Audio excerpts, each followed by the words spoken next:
Positive vibration तशा negative vibrations पण असतात. हम्म. त्यामुळे नजर लागते. बरं. आणि आपण नजर लागण्यापासून स्वतःला तसं बघायला गेलं तर 100% थांबवू शकत नाही. आपल्या हातात काहीच नसतं. करेक्ट.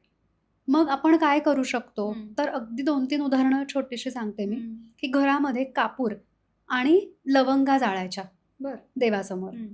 त्यांनी काय होतं ना, आपण आपल्या घराला प्रोटेक्ट केलं, की हम्म. तुम्ही स्वतः प्रोटेक्टेड राहता. नक्कीच, नक्कीच. त्याच्यानंतर तिळाच्या तेलाचा दिवा संध्याकाळी देवासमोर लावायचा. बरं.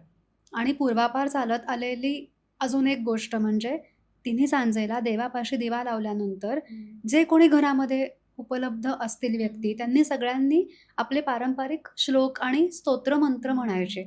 म्हणून ते संध्याकाळ झाली की शुभंकरोती म्हणायला आपल्या अगदी लहानपणापासून आपण हो. ऐकत आलोय. आपल्याकडे परंपराच आहेत in fact. परंपराच आहे ती. त्यानंतर अगदी आत्ताच्या काळातला उपाय सांगायचा झाला, आपल्या पिढीचा उपाय सांगायचा हम्म. झाला, तर हे आता ना लोक रिलेट करतील ही गोष्ट मी सांगितल्यानंतर. हम्म.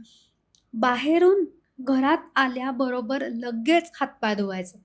अच्छा. हात, पाय आणि चेहरा बरं. व्यवस्थित धुवायचा. हम्म. टाचा नीट धुवायच्या. का बरं? म्हणजे टाचांवरच का तू फोकस करतेस हां. आता? निगेटिव्हिटी जी असते, हम्म. नजर लागणं, नजर बाधा होणं, नजर दोष होणं, बरं. निगेटिव्हिटी जी असते ती टाचेला चिकटून येते. अच्छा. ही पूर्वापार चालत आलेली कन्सेप्ट आहे. ओके. बरं. जी गोष्ट आपल्याला दिसत नाही ती हम्म. नसते का? हम्म. असते ना ती असतेच, गोष्ट. कारण एनर्जी असतेच ना एनर्जी सगळीकडे. असते. एक्झॅक्टली. हम्म. निगेटिव्ह एनर्जी ही टाचेला चिकटून येते. ओके. त्यामुळे घरात आल्याबरोबर हम्म.